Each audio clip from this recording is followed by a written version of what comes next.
Avril 2020. Alors que le monde entier est confiné chez lui, les salles obscures demeurent orphelines. Mais c'était sans compter sur deux cinéphiles patentés qui refusèrent de laisser tomber le 7e art à son triste sort. Mesdames et messieurs, bienvenue dans le Ciné des Confinés, une émission qui parle de cinéma fait par et pour des cinéphiles.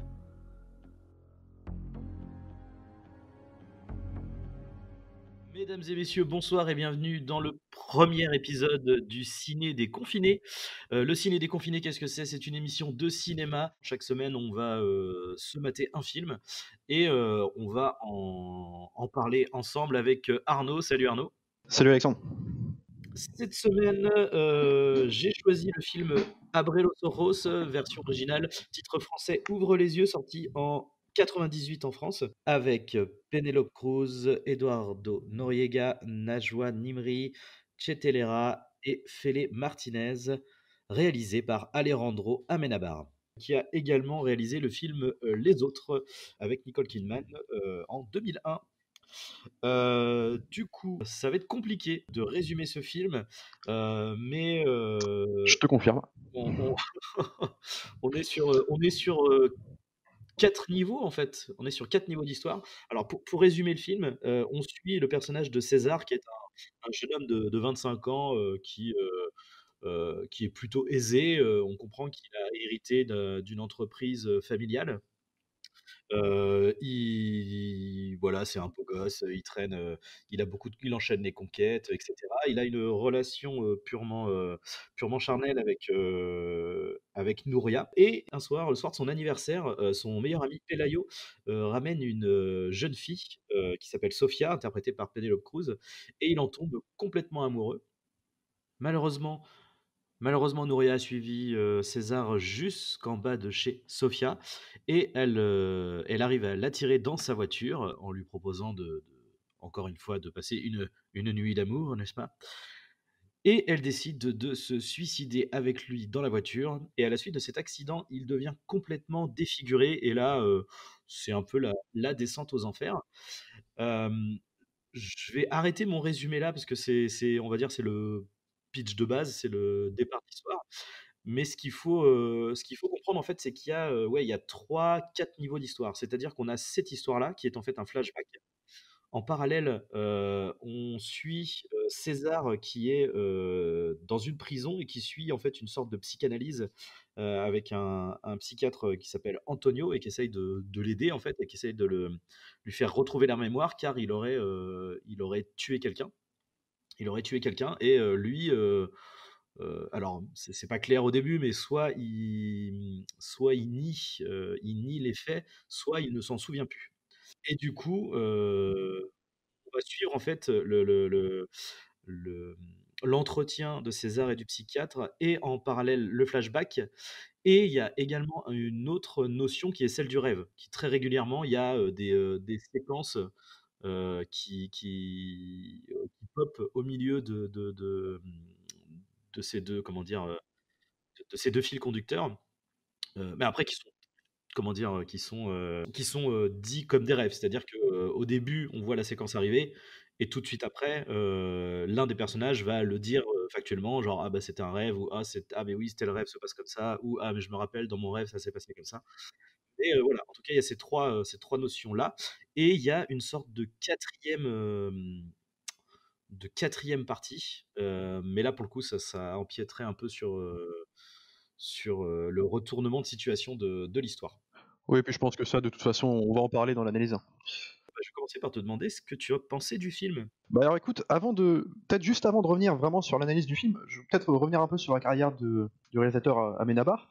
Lui, il a commencé en 96. Il s'est fait connaître avec un film qui s'appelait T6. C'était un espèce de thriller où en fait on suivait une reporter qui allait préparer une thèse sur la violence au cinéma et qui se retrouvait plongée malgré elle dans l'univers du snuff movie, donc tous les trucs de torture.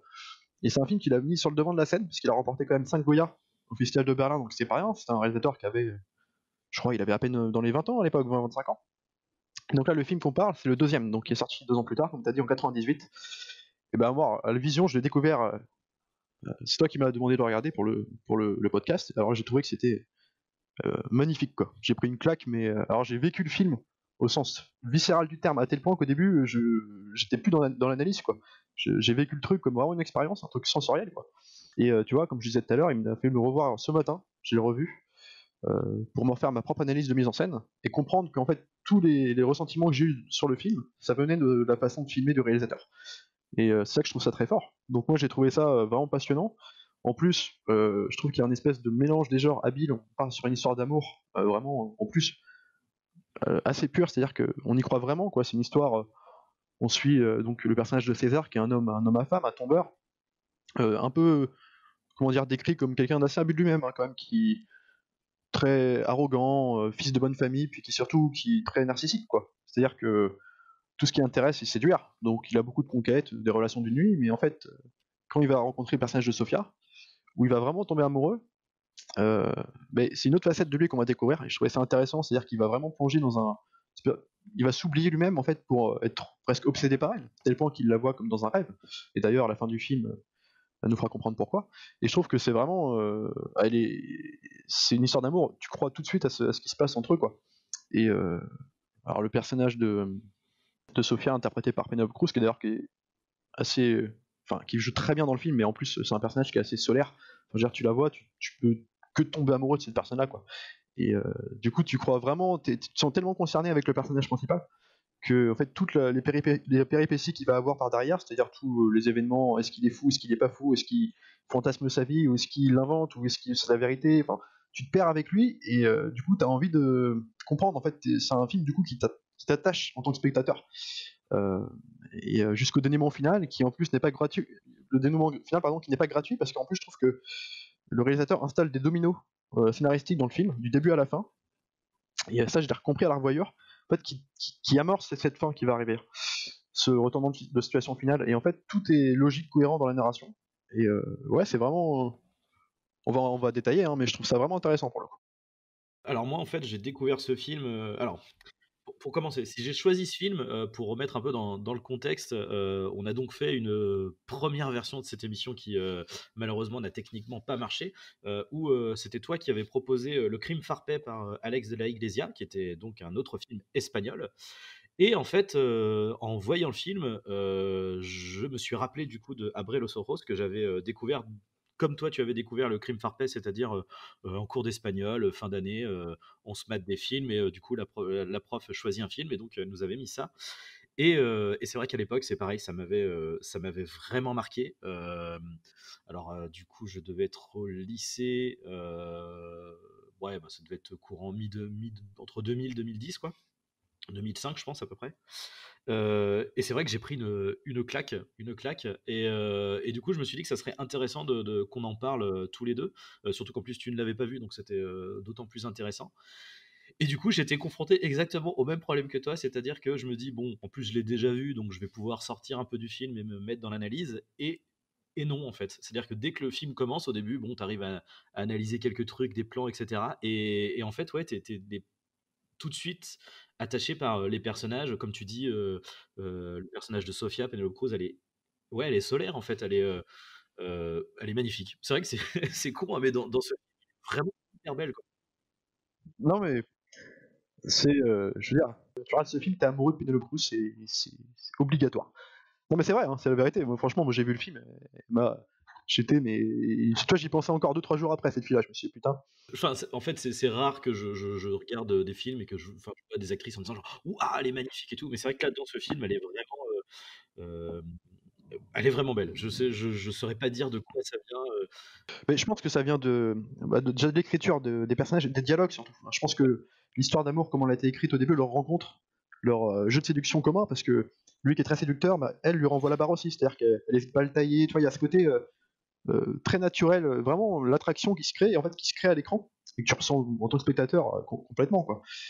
Et moi, je l'ai ressenti comme ça. Alors, ce qui la rend d'autant plus magnifique, c'est-à-dire que il y a d'autres films, hein, moi je peux te citer, par exemple, j'avais eu le même cas dans Drive, avec le personnage de Carey Mulligan, qui joue en gros la copine de Ryan Gosling. En fait, elle parle presque pas dans le film, ils ont une relation vraiment par les regards, et ça la rend d'autant plus magnétique à l'écran que je trouvais, ouais, c'est pareil, Et d'ailleurs, c'est dans l'écriture. en parallèle d'ailleurs avec ce que tu dis par rapport à Drive, c'est que le début de la relation commence comme ça d'ailleurs. Ça commence par grosse soirée chargée, plein de monde, etc. Elle arrive et juste jeu de regard, en fait. Jeu de regard au loin entre lui, elle, il s'approche. Au début, il parle avec son pote, enfin, et Ouais, ensuite, exactement. hop, on revient vers, il commence à rentrer, dans un jeu de séduction et cetera. Après, il y a aussi, ce qui est super intéressant dans cette relation, même si elle est comment dire? Elle est c'est une belle relation et en même temps, un peu malsaine puisqu'il y a le côté, techniquement, c'est censé être à la base, la copine de son meilleur pote. Donc au dé tout le début, c'est quand même le mec, c'est quand même genre Ouais, le fils de exactement, ouais. pute premier, quoi. C'est Bah, c'est ce que je trouve intéressant, c'est qu'il pas positif. d'entrée de jeu, le personnage n'est pas présenté comme quelqu'un de sympathique. Quoi. T'as vraiment une pure antipathie pour lui. D'ailleurs, il le dit clairement. C'est-à-dire il est dans la démarche de séduire le personnage de Monica. Ils sont dans une salle. Il a fait toute une mise en scène pour la séduire où il l'enferme enfin, ils s'enferment tous les deux dans sa chambre pendant la soirée d'ouverture. Et il lui dit clairement que de toute façon, ça restera entre deux. Son copain, enfin, son meilleur ami n'a pas besoin de savoir ce qui se passe entre eux. Tu vois, la fille est un peu réticente, le trouve quand même aussi un peu.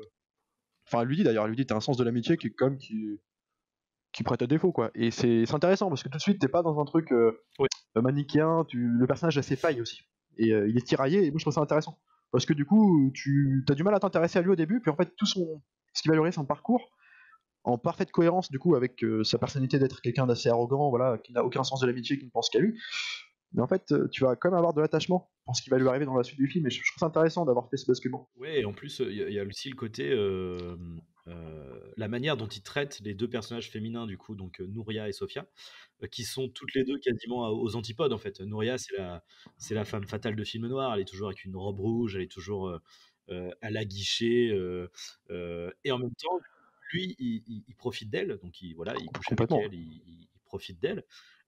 Et en même temps, tu sens qu'elle, elle cherche autre chose, tu vois? Elle cherche aussi de l'affection. Tu vois la scène où le mec fait son anniversaire et en fait, elle l'attend dans sa chambre en disant genre: «Ah bah, je suis ton cadeau et tout» et et l'autre lui répond, «Mais en fait, mais je t'ai pas invité. Je ne t'ai pas invité, qu'est-ce que tu fais là?»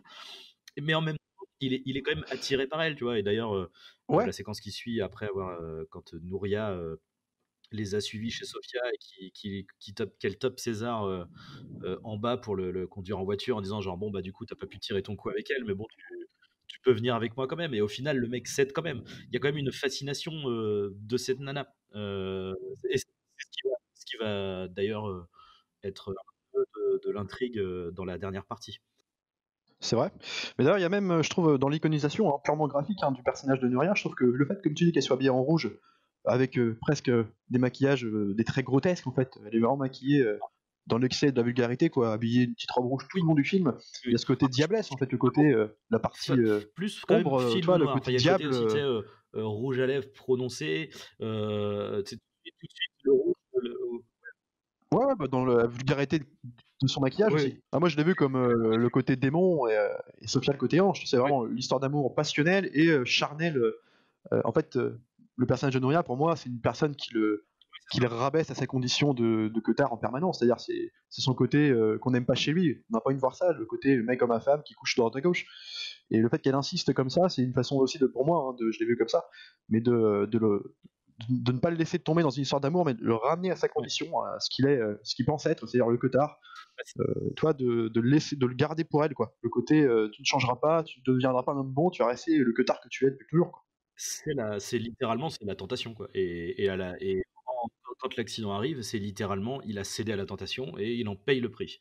Ah bah c'est clairement ça, ouais. Bon, de toute façon, c'est comme ça que ça a été écrit, puis on le ressent tout de suite, hein. Alors déjà, dès le début, dès cette intro, il y a tout de suite un jeu avec les miroirs. Avec les miroirs que ça soit dans le rêve, que ça soit dans les séquences de prison. Alors du coup, dans les séquences de prison, c'est l'inverse de tout le reste, c'est-à-dire que c'est l'absence de miroir. C'est une salle grise, c'est une petite salle. Le mec avec c'est tout, ouais, c'est ça, c'est tout, c'est extrêmement épuré et il y a pas de miroir. Ouais, très, très clinique, ouais. Quand on passe chez lui dans son appart, tu as toujours le jeu avec, donc la glace de la salle de bain, tu as aussi le comment ça s'appelle? L'espèce tu sais, le truc de douche là, transparent, tu vois, où tu as tout un jeu sur, Ouais, la ouais, déformation ouais, des bah, ouais, silhouettes, le rideau de douche. des reflets, etc. Et du coup, qui s'ajoute avec ce mélange de rêve flashback, comme le début du film quelque part, où tu commences, le mec se lève, donc ça commence C'est ça. à Brélosoros. Alors il me semble, c'est bien Nouria qui enregistre ça sur son réveil. Je crois qu'il lui fait la réflexion à un moment donné. Oui, oui, oui, il me semble aussi. Normalement, hein. Je l'ai revu ce matin, donc il me semble que c'est ça, ouais. Le mec se lève, etc. Il prend la voiture, boum, c'est vide. Les rues sont vides. Il se met à courir tout seul, bim, réveil. Et on enchaîne exactement le même réveil avec les mêmes jeux de miroir, les machins, sauf que là, du coup, il se lève et c'est une journée normale, etc. etc. Mais du coup, tu as toujours soit des plans miroirs, soit des séquences miroirs, t'as que ça, et dès le début, ça commence comme ça, quoi. Bah, c'est ça, quand je disais qu'il mettait des dominos, Amenabar, dans le film, c'est-à-dire que dans le décorum, dans toutes les scènes, dans la scénographie, t'as beaucoup de choses qui peuvent t'indiquer, en tout cas te faire poser la question de savoir s'il rêve ou s'il rêve pas. Parce que ce qu'on peut dire justement, tu l'avais rappelé au début du podcast, c'est que c'est une narration qui est quand même très fragmentée. Alors comme tu dis, la scène d'ouverture commence par ce qu'on comprend être un rêve une fois qu'elle est terminée, mais tout le film c'est comme ça, tu as des séquences qui sont un peu placées à droite à gauche, toujours dans le continuement de l'histoire, mais en fait où tu sais pas vraiment, plus l'intrigue va avancer, plus tu comprends qu'il est possible que ce personnage-là est en train de rêver en fait simplement, et tu le comprends par la mise en scène. Et justement, alors tu citais les miroirs, et t'as un autre plan qui m'a marqué au début du film. Alors tu vois, ça je l'ai réanalysé à la revoyure ce matin. C'est-à-dire que il sort du garage au tout début du film. C'est une journée, t'imagines une journée quotidienne, et en fait c'est un écran noir tant qu'il est dans le garage, et en fait quand la porte du garage, donc le portail va s'ouvrir, ça va laisser évidemment rentrer de la lumière, et là on va voir se dessiner dans l'ombre la voiture du personnage. Et il y a ce côté de dire aussi pour moi, bah écoute, tu rentres dans un rêve finalement. Là. Tu as la nuit, il fait nuit noire, c'est ton sommeil, et tu pars dans une vie en fait, qui n'est pas la tienne. Et t'as plein de petits signes un peu comme ça, très. Aussi une mise en scène très. J'ai perdu le terme, alors je ne vais pas dire contemplative, mais très. Comment dire, bah, c'est très expérimental quoi. Il travaille Bah, là-dessus. c'est très posé comme film. D'ailleurs, il y a un truc que j'ai trouvé super, et je pense que c'est aussi ça qui m'a happé dans le film. Euh, c'est que tu as donc le rêve, puis le mec se réveille, puis troisième strate, la prison. Donc on entend des voix off d'un psychanalyse et de César qui parlent en même temps. On va aller voir dans la prison. Ensuite, il lui repose des questions, donc on replonge dans un flashback. Et quand on replonge dans le flashback, le rythme est tellement posé et on s'accroche au personnage. Et en fait, on en oublie que c'est un flashback jusqu'à ce que la voix off du psy ou de César euh, qui parle de la prison, nous remette en fait dans l'histoire en mode genre ah, putain mais oui c'est vrai c'est un flashback Mais et on se dit c'est putain ça qui. qu'est-ce qui fait qu'il en vient emprisonner, etc. Ce que je trouve intéressant, c'est qu'il en fait carrément en fait, du film, ils en font une expérience psychanalytique. En fait, tu t'es complètement dedans, quoi. C'est une espèce de Ouais. thérapie que tu suis en direct, que je m'attendais pas du tout d'ailleurs à retrouver. Parce que la première fois que tu vois le film, moi j'avais trouvé, je m'étais un peu renseigné sur le film avant de le regarder pour savoir de quoi ça parlait, et j'ai vu que c'était quand même un film marqué science-fiction. Et pendant une heure de film, tu te dis, ouais bon, alors, tu comprends, il y a des histoires de flashback, des retours en arrière, ouais, tu comprends qu'il y a, mais tu sais pas vraiment s'en revenir parce qu'il se révèle assez tardivement là-dessus. Et d'ailleurs, je me demande, est-ce que ça vaut pas le coup, tu crois, parce qu'on a quand même pas mal spoilé déjà, de cramer la fin pour pouvoir en discuter plus facilement, ou est-ce qu'on garde ça de Eh ben côté? écoute, je pense qu'on peut en venir, surtout que les premières, en fait, dès le début, il parle de ce côté science-fiction avec quand il accompagne Sophia chez elle, qui reste, il regarde la télé, et il y a une publicité sur. Alors Ah oui, c'est vrai, ouais. en fait, ça c'est malin parce que quand tu, comment dire, je trouve que quand tu n'as pas vu le film, cette publicité est complètement anodine. Mais quand tu l'as déjà vu, du coup, tu le comprends tout de suite. Enfin, du coup, tu Bah, fais ah, tu t'attends pas, d'accord, ok, la première fois que tu vois le film, tu t'attends pas à en fait, que ce soit un des thèmes principaux de l'histoire. Tu te dis, exactement. comme ça n'a rien à faire là au début, ouais, tu peux éventuellement. Alors, si tu sais un peu, tu connais un peu les mécaniques des films, surtout quand tu sais que c'est un film de science-fiction à l'avance, tu peux encore deviner que ça va réapparaître plus tard. Mais comment Voilà. c'est fait et montré, c'est vraiment anecdotique, quoi. Donc, ouais. Surtout, oui, c'est en plein milieu de ouais, je regarde, ah, tu regardes une émission, ouais, c'est oui, oui, oui. Bah là, il parle d'un truc, ah, d'accord. Puis t'es tellement concentré sur l'histoire d'amour à ce moment-là, parce que C'est là, ça, c'est vraiment la nuit de la c'est ça, séduction, quoi, que t'en c'est oublies ça. le reste. Et donc du coup, c'est un reportage sur une entreprise qui développe le procédé de la cryogénisation. Du coup, c'est donc ce qui se passe en fait, comme le personnage donc a un accident de voiture et est complètement défiguré. Les médecins en fait ne peuvent rien pour lui, donc ils tentent de faire de la chirurgie faciale, mais bon bah il est défiguré à vie, à vie. Et ils décident en fait de faire appel à cette entreprise euh, qui, euh, qui le cryogénise en attendant à ce que éventuellement dans un futur proche la science soit plus développée et puisse le réparer en fait tout simplement. Puis faire Euh, en même temps avec la promesse de dire si vous signez ce contrat, en gros quand vous serez mort, ah on oui, c'est pourra vrai. c'est une promesse aussi de vous dire vous pourrez avoir une vie fantasmée, c'est-à-dire tout ce que vous souhaitiez réaliser dans votre vie, vous pouvez l'avoir si vous signez le contrat. C'est aussi une promesse de pur commerçant, alors arnaque ou pas arnaque, lui pour l'instant il le signe parce qu'il n'a pas d'autre choix de le faire. Parce qu'il faut se mettre à la place du personnage qui est quelqu'un de très arrogant, qui joue beaucoup de son physique, de sa capacité à séduire, qui se retrouve d'un coup défiguré, et ben, en fait tu comprends que le mec, il y a aussi ce côté de dire il faut s'accepter comme on est, sauf que lui c'est pas possible pour lui. C'est un mec qui est d'une Ouais. arrogance telle, d'un tel narcissisme que pour lui c'est vraiment la fin de sa vie quoi. Donc il signe ce contrat en se disant je vais mourir pour pouvoir en fait revivre une vie comme je la fantasme toujours, c'est à retrouver le personnage de C'est ça. Sophia et vivre une belle histoire d'amour. C'est ça, parce que du coup, effectivement, on lui propose en fait une réalité alternative, en fait, une matrice, hein, en fait. Hein. Exactement, ouais. D'ailleurs, c'est ça que j'ai trouvé. En plus, en le revoyant là, avec tous les films qu'on a vus de science-fiction depuis, c'est là qu'on se dit, putain, en fait, C'était assez alors, je vais pas novateur. dire que Matrix lui a tout pompé, mais il y a du Matrix, il y a du Inception, Ah énormément Inception. bien sûr, ouais. Euh, D'ailleurs tu as fait le lien avec et, Inception, tu vois, je l'avais pas fait tout de suite. Effectivement, ouais. on est dans l'entreprise du rêve, c'est exactement ça. Ouais. Du coup, ce qui est super intéressant, c'est qu'effectivement, vu que le personnage est extrêmement bien défini dans son arrogance, dans son le jeu des apparences, quoi. C'est ce qui prime pour lui, c'est les apparences. Donc le fait de lui retirer ça de manière extrêmement violente, et en plus, du coup, tu as une partie où il perd tout, quoi. C'est-à-dire qu'il a perdu il perd son visage, donc il perd tout. Il perd du coup il perd Sophia, il perd même son ami en fait. T'as tout le passage de la boîte là où c'est la destruction de son environnement en fait. Exactement. Exactement. Et moi, je vois ça comme une espèce de version, alors non fantasmée, de La Belle et la Bête, par exemple. Le côté. Oui, Alors, je dis non fantasmée pourquoi? Parce que moi, je dis que c'est une approche contemporaine dans le sens où, comme tu dis, le regard des autres, donc de Sophia, que tu imagines. En fait, l'histoire d'amour, comme elle commence entre les deux personnages, c'est une histoire qui est basée vraiment sur la séduction, mais orale. mm, Ils se taquinent et ils se jouent l'un de l'autre. Et dès l'instant où le personnage de César va être défiguré et qui va donc retrouver Sophia dans cet état-là, tu vas quand même sentir le regard de Sophia basculer, changer, de la même façon que son meilleur ami, ils vont lui tourner le dos finalement, simplement. Et là, tu ouais. comprends que c'est une approche très réaliste en fait. Il y a pas de, c'est pas un conte de fées quoi. C'est vraiment l'approche malheureuse, comment ça peut se passer. Alors, d'autant plus pour un mec qui ne vit que de ça, de son physique.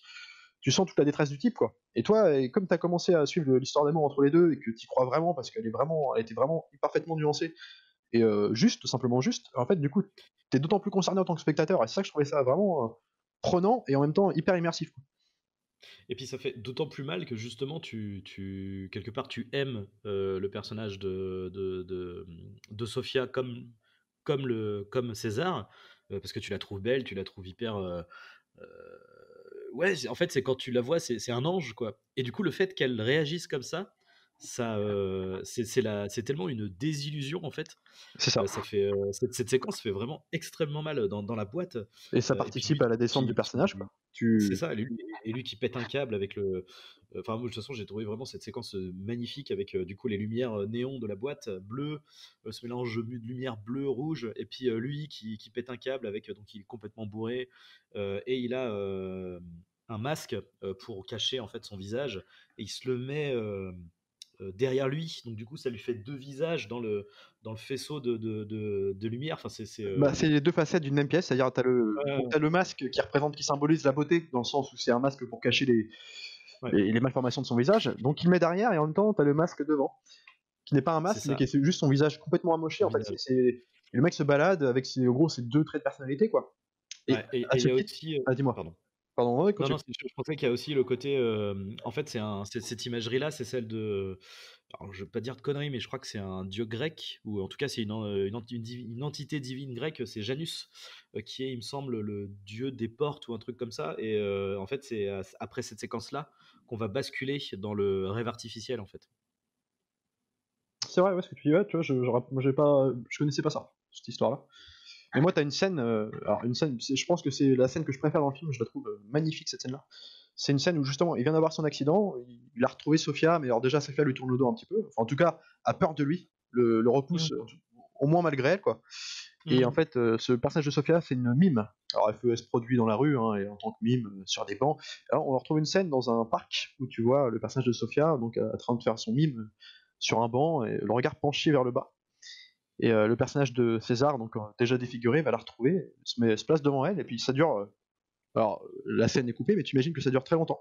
Ils se regardent sans se regarder en fait. Elle regarde au sol, lui elle la regarde fascinée, et puis en fait tu comprends. Ce plan veut tout dire en fait. C'est-à-dire que c'est une histoire d'amour dans un sens. Le mec la regarde, elle la regarde en bas, il y a un truc qui s'est fracturé, et elle est déchirante cette scène. En plus tu as les envolées lyriques. Je pense que toi tu avais bien aimé, tu vas en parler de la BO composée par lui, Ouais, mais qui est incroyable en plus. Et ça te décuple l'émotion dans la scène, parce que là c'est vraiment la cassure quoi. Tu pars sur une histoire d'amour qui commence tellement bien, puis de voir cette scène-là, elle est déchirante quoi. Tu vois qu'il y a quelque chose qui est, de toute façon, quelque chose qui a été cassé. Quand bien même il veut la retrouver derrière, ça marque un point de rupture quoi. Et cette scène-là, je la trouvais vraiment. Tu vois, il y a des petites scènes comme ça. De la même façon que quand justement tu dis qu'il perd tout le monde, et dont son meilleur ami, il rentre de cette fameuse soirée en boîte, hein, si je dis pas de conneries, il rentre avec Sophia puis son meilleur ami. Et ouais. donc Sophia les quitte en première. Et il se retrouve il ne reste plus que César à l'écran et son meilleur ami. Et son meilleur ami en fait trouve un superflu pour rentrer quoi, parce que tu sens il est plus à l'aise avec lui. Et et là où c'est déchirant, c'est que justement César se rend compte de ça, et puis voyant son ami partir, essaye de le retenir en l'appelant, en peinant à trouver les mots. En fait, tu le vois galérer, à hésiter à quoi dire, et puis ce personnage qui a toujours pensé qu'à lui commence à faire une déclaration d'amitié, lui dire que c'est son meilleur ami, puis l'autre répond même pas, il part en courant, puis pareil, t'as les envolées lyriques, enfin c'est vraiment les envolées lyriques la composition, la BO qui tombe là, et c'est déchirant. C'est deux scènes comme ça qui sont, je trouve, très fortes dans le film. Bah, surtout que c'est toujours dans ces séquences du coup de réalité dure que la musique est la plus belle entre guillemets. Et d'ailleurs c'est un truc qui m'a marqué dès l'intro où du coup tu as le rêve où tout est vide, où il y a aucune musique. C'est le personnage est seul. Et du coup le moment où on repasse dans la réalité et on repasse dans la fiction pure avec là du coup tu as les personnages, le générique arrive et tu as la musique qui décolle qui est même quasiment à outrance quoi. C'est-à-dire que là dans la première scène de flashback elle grouille quoi. Il y a du monde, il y a de la vie, il y a du euh, et après c'est vrai que petit à petit dans la deuxième partie on redescend un peu pour jusqu'à la fin jusqu'au climax quoi. Mais Parce que là, ce qu'on comprend du film, là, finalement, c'est que dans son approche SF, on comprend tout de suite que évidemment, ça c'est le point où tu peux comprendre le plus facilement du film, c'est-à-dire que c'est une critique aussi donc, des évolutions technologiques, en tout cas à l'époque, notamment le principe de la réalité virtuelle, qu'à l'époque c'était pas au point, que de toute façon toujours aujourd'hui, mais que c'était le principe même de vouloir se côtoyer à ces évolutions, en fait, montre que ça peut poser problème dans le film, c'est-à-dire que plus ou moins, quand à la fin du film on apprend que le personnage était mort et qu'il avait signé de se suicider, qu'on lui fasse donc cette colonisation et qu'il se réveille plus tard. En fait, tu comprends que il devait se réveiller pour une vie fantasmée, une vie rêvée, et en fait, ça n'a pas été une vie rêvée, puisque qu'est-ce qui va se passer? En fait, il va se passer qu'il va être accusé de meurtre, qu'il va avoir des visions de Sophia qui va devenir Nuria dans sa tête, donc celle qui. Il y a plein de. Tu comprends que tout déconne, quoi. Et il y a une scène, c'est j'en reviens juste sur. On parlait du regard des autres qui change. Et il y a une autre scène aussi dans le bar. Alors, je sais plus si c'est la scène de la boîte de nuit, justement, mais en tout cas dans un café, où le serveur, en fait, il s'adresse au serveur pour prendre un verre simplement, et le serveur lui regarde pas dans les yeux. Et alors lui évidemment, il s'en étonne, quoi. Il lui dit, il le reproche, mais pourquoi vous me regardez pas dans les yeux? Et le serveur, tu sens que le serveur fait l'effort de le regarder, puis il s'en va chercher son verre. Et puis, entre-temps, le moment où il a été pris en le verre, ça l'a travaillé, en fait, que l'autre lui reproche de pas le regarder. ouais. La réaction humaine du type qui fait pardon, je suis désolé, du coup je vais vous faire le verre gratuit. Il y a ce côté très réaliste aussi Ouais. dans les rapports aux gens. Et toujours dans le côté mimétique, le miroir, cette séquence-là, c'est aussi une reprise de comment dire la séquence où comme la séquence dont tu parlais quand Sophia fait le mime que sous la pluie et que lui la regarde et que donc ils se regardent pas etc. Et quand ils en viennent à discuter, il lui dit la même chose. il lui dit pareil, il lui fait mais regarde-moi en fait, enfin genre je suis là, regarde-moi. Donc au début elle le regarde pas et à partir du moment où il lui dit, il lui somme de mais regarde-moi, elle le regarde, tu vois, en mode genre presque en mode défi, en mode genre non mais j'ai pas peur, j'ai pas de, tu vois, je te regarde. Et en fait le serveur fait exactement la même chose. Mais à l'inverse de Sofia, du coup, comme tu dis, lui il va s'excuser, enfin entre guillemets il va s'excuser quoi, il va dire genre, bon, Bah, il va y je avoir suis désolé, une voilà prise j'ai de eu mon conscience, quoi. voilà, c'est ça. Là où Sofia, après, c'est pas un jugement de valeur, hein, c'est en même temps, ça doit être extrêmement difficile d'appréhender ces choses-là. Mais elle va plutôt vers la fuite, elle, du coup, Ah, à complètement. l'inverse. Et puis, justement, alors t'as encore des. Quand je disais domino de mise en scène, il y a aussi des trucs pour. Quand tu revois le film, tu comprends à quel moment il était dans un rêve ou non. Et par exemple, justement, il va retrouver le personnage de Sophia après son accident. Et en fait, déjà, son rêve a déjà commencé. Parce que c'est déjà un Mm. moment du film où il s'est déjà suicidé. Donc là, il est dans une partie fantasmée que tu sauras qu'à la fin. Mais là, à ce moment-là, ça a déjà commencé. Donc il retrouve Sophia, qui finalement, après lui avoir tourné le dos, s'est habitué à la situation. Puis en fait, retombe dans ses bras. Parce qu'évidemment, lui, il fantasme ça. Et il lui dit, ça me paraît bizarre ce qui m'arrive. Je pensais pas qu'en gros tu réagirais comme ça. Alors il le dit pas mot pour mot, mais c'est ce qu'il dit. Et il dit, par contre, dans mon rêve, je l'aurais imaginé différemment. Dans mon rêve, il pleut pas. Et en fait, là, il pleut. Il y a toujours un marqueur de. Alors là, Mm. c'est le temps, mais pour te dire que la vérité n'est pas aussi propre que ce qu'elle devrait être. Il y a toujours un truc qui vient, une part Ouais. d'ombre qui vient se rajouter à la beauté de l'instant, quoi. Et ouais, il y a plein d'exemples comme ça. Et c'est vrai que. Puis d'ailleurs, juste le titre, hein. On parlait aussi donc des critiques donc des évolutions technologiques, mais c'est une simple critique aussi, purement. Alors là, c'est logique, cohérent dans tout le film, on le voit dans tout le film, mais du regard des gens justement. Là, on en parle depuis tout à l'heure, mais ce côté de s'accepter soi-même, d'où le titre du film. Hein. Ouvre les yeux, moi je l'ai pris comme ouvre les yeux.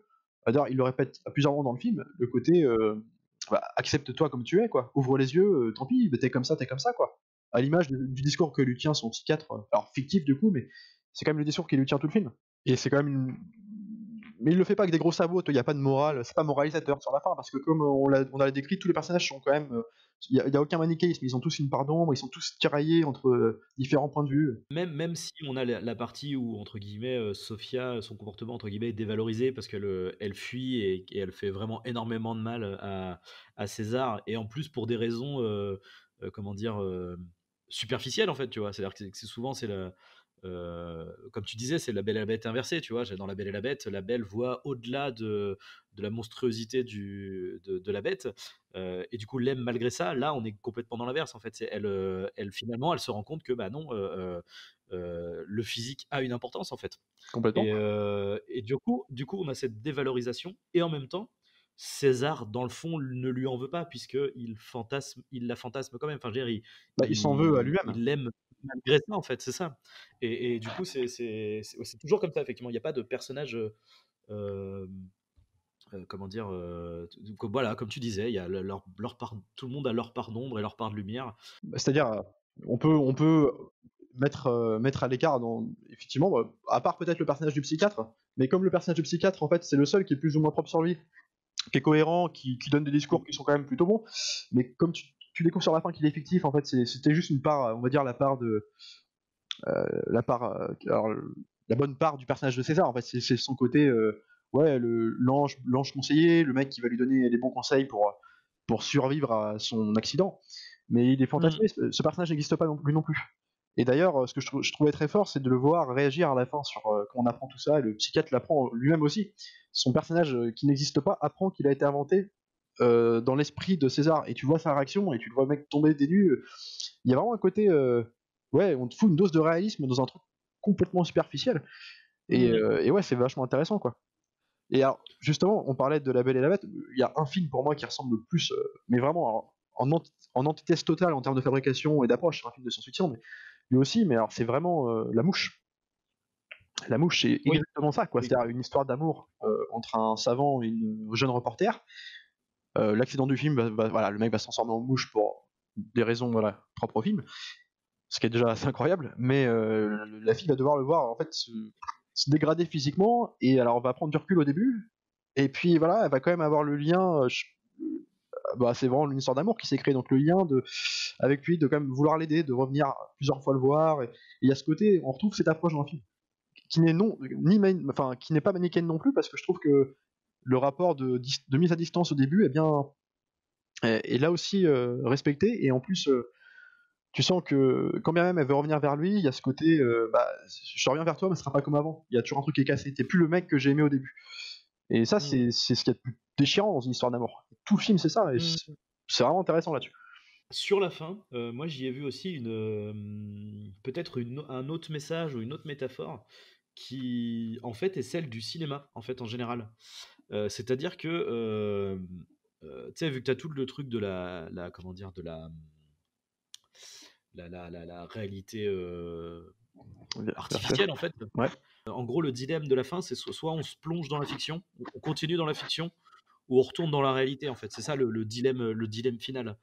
Ouais. Et du coup, ça passe par tous les jeux de, comment ce que j'ai noté à un moment donné, tu sais, tu le psychiatre qui se met à pleurer parce qu'il est là genre: «Mais non, mais c'est pas possible, on n'est pas dans un rêve, j'ai 2 filles, voilà, je peux pas être tout seul et tout», et le mec se met à pleurer et tout, et du coup ça, tu vois, ça émeut le personnage, et l'espèce, je sais pas comment on pourrait l'appeler, c'est le patron de l'entreprise, quoi, c'est une intelligence artificielle, en fait, c'est un logiciel, Ouais, j'imagine, complètement.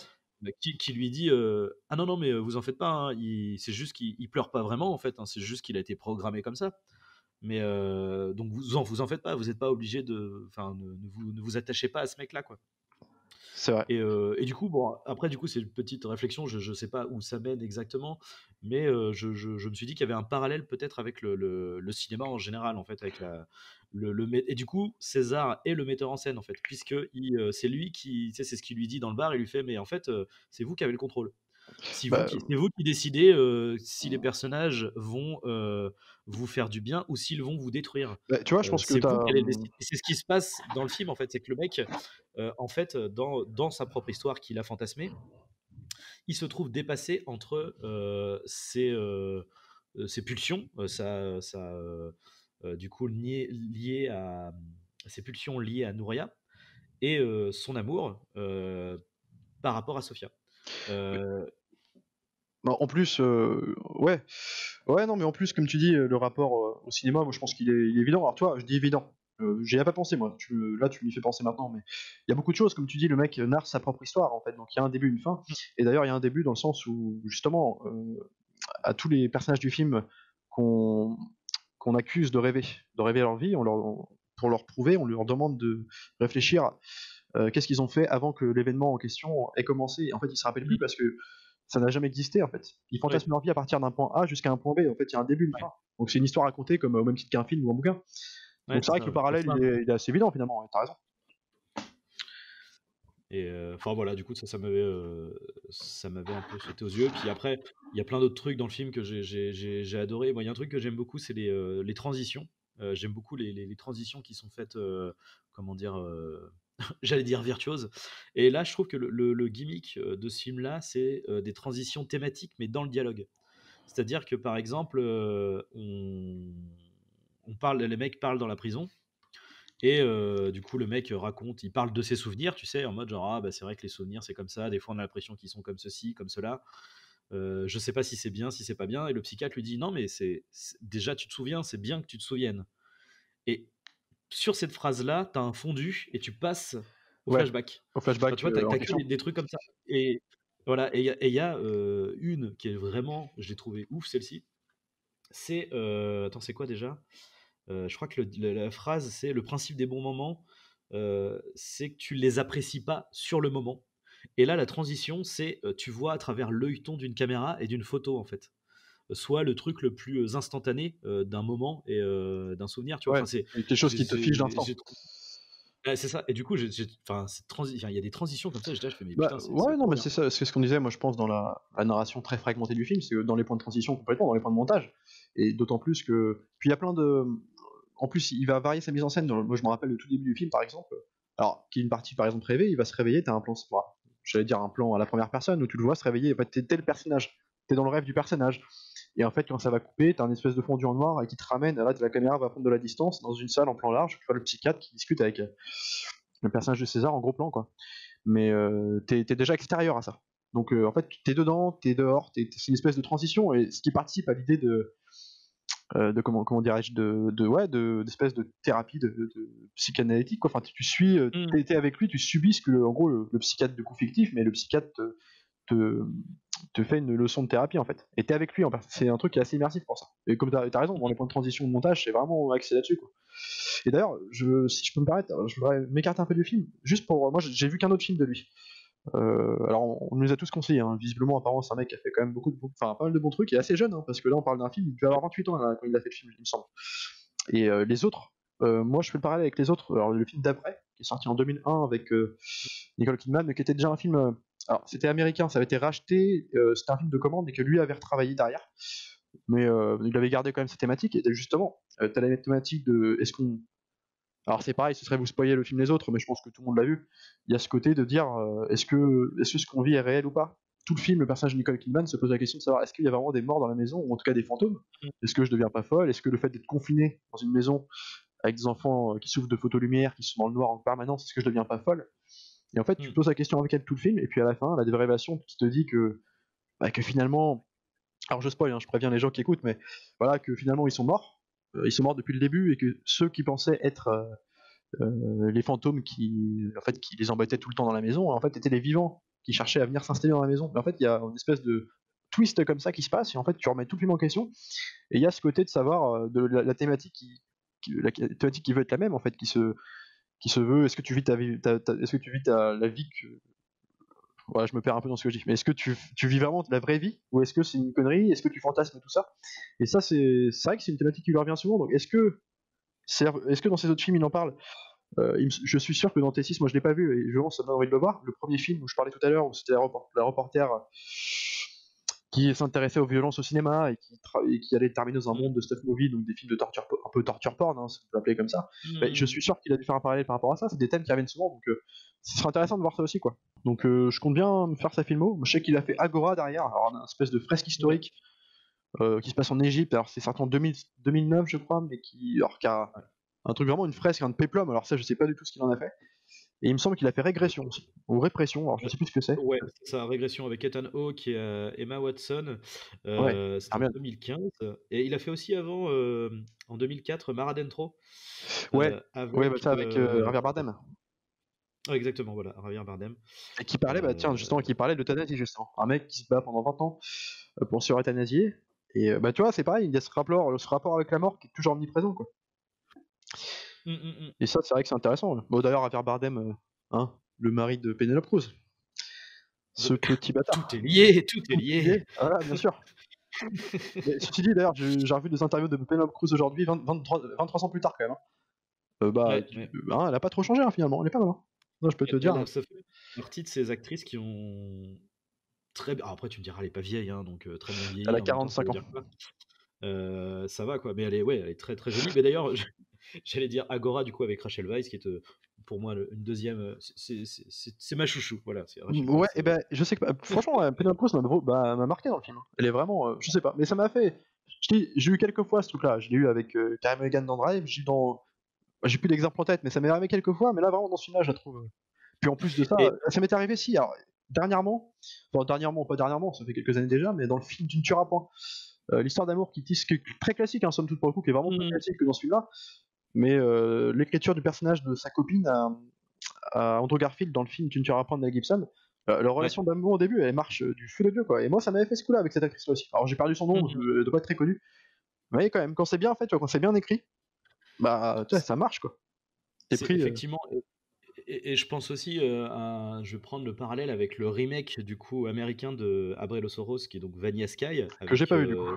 Tom Cruise, Penelope Cruz, Cameron Diaz, donc réalisé par Cameron Crowe, qui avait fait, si je ne m'abuse, avec Tom Cruise, Jerry Maguire, je crois. C'est pas un film comme ça? Oui, c'est ça, Jerry Maguire. Il avait fait Jerry Maguire avant avec Tom Cruise.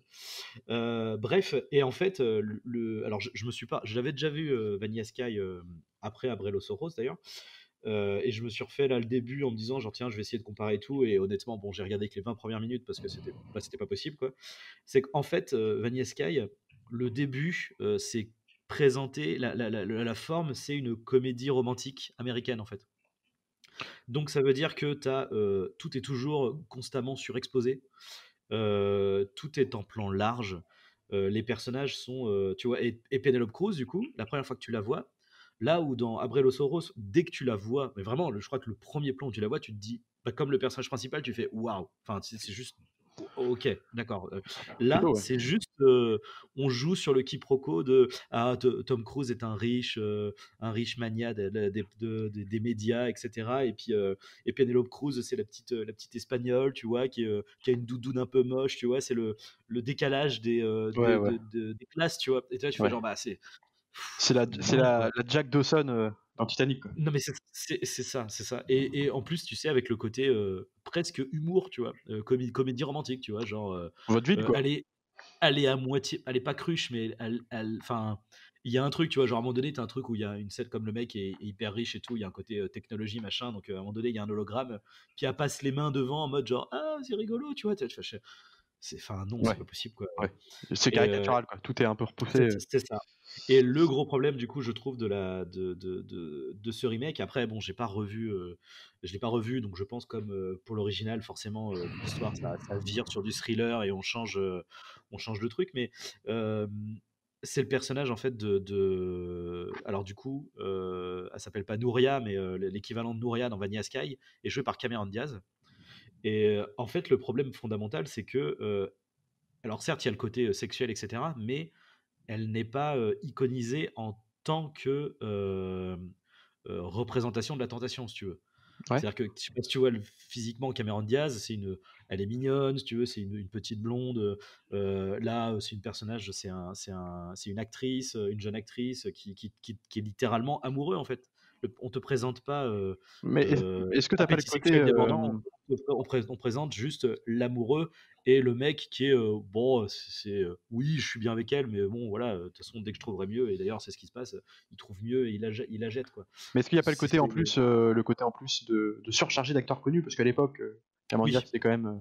Elle sortait de. Bah écoutez, il avait Marie à tout prix juste avant, parce qu'il me semble 97. Enfin, genre, il y a quand même des choses. Autant surcharger d'acteurs connus comme ça, Ouais. Tom Cruise, Star System, quand même. Genre, est-ce que tu Ouais, crois c'est vraiment ça. à ces personnages? C'est la question aussi. Ah bah non, non, mais c'est le problème. Du coup, tu ne. Comment dire, du coup, là, les acteurs prennent le pas sur leur personnage, en fait.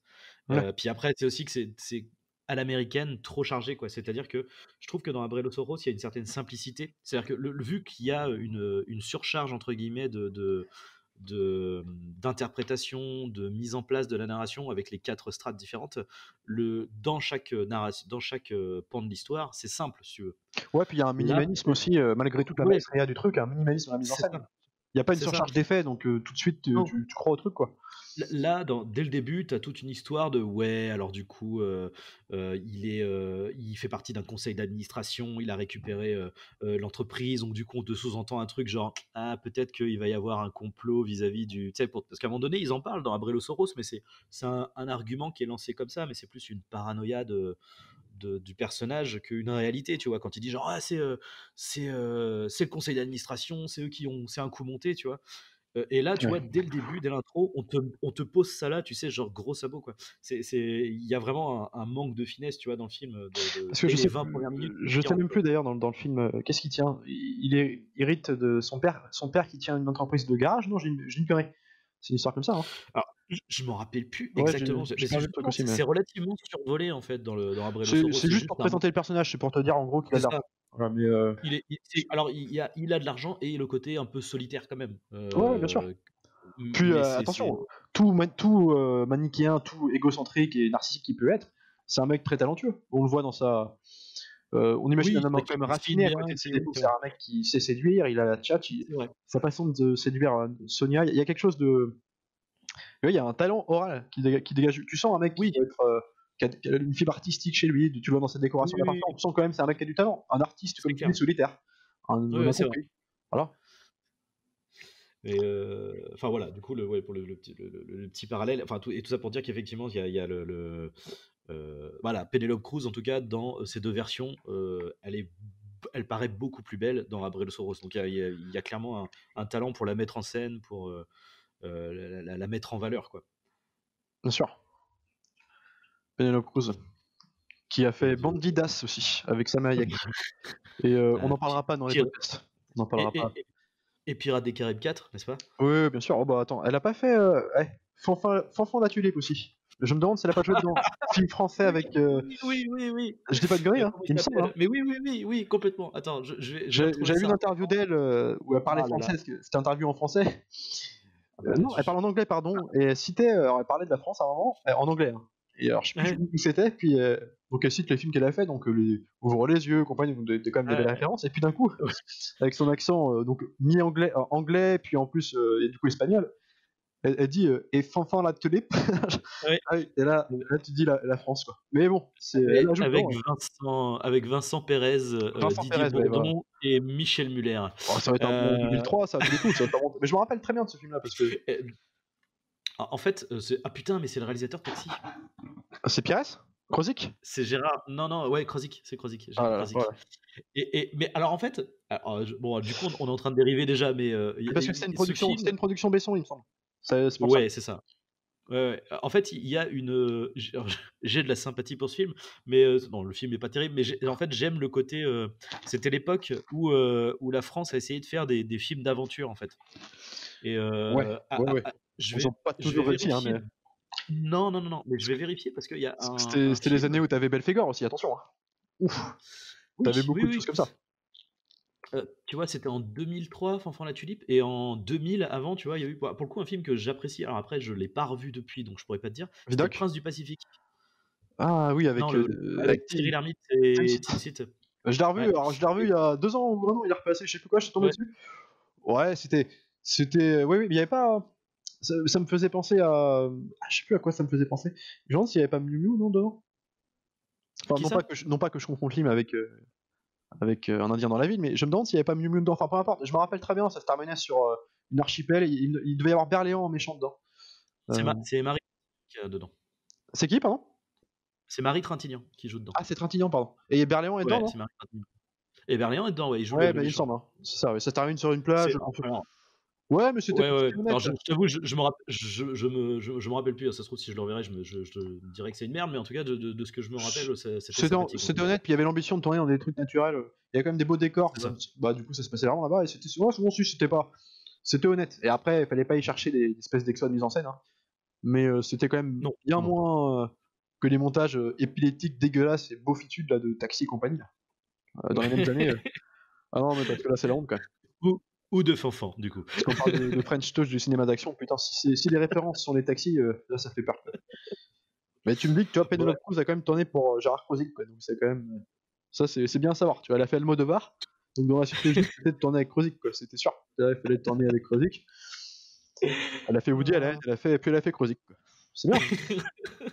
Ça, c'est un bon choix de carrière, ça. Voilà, c'est ça. Elle a gardé une tendresse apparemment du tournage parce qu'elle l'a recité il y a pas longtemps, là, comme je t'ai dit, là, puis avec une espèce de tendresse en disant que la France lui avait beaucoup apporté. Alors je sais pas pourquoi beaucoup, mais ouais, elle le citait souvent. Donc voilà.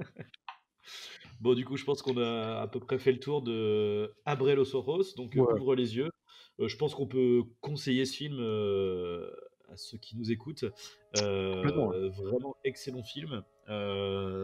Voilà, donc on va s'arrêter là-dessus. Est-ce que du coup tu as choisi le film pour le prochain? Je te cache pas que j'ai pas encore réfléchi.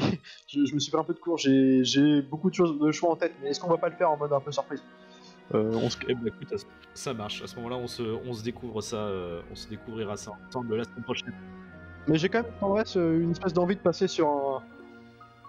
Alors non pas un gros truc bouseux, mais une espèce de truc bien bourrin. Voilà. Une petite douceur, un peu, comment dire, je trouve pas le mot, un plaisir coupable, voilà. Exactement. Ça marche. Et bah du coup on verra ça la semaine prochaine. Du coup on vous dit bonne continuation et puis à la semaine prochaine. Regardez des films, c'est important et restez confinés. Salut. Salut.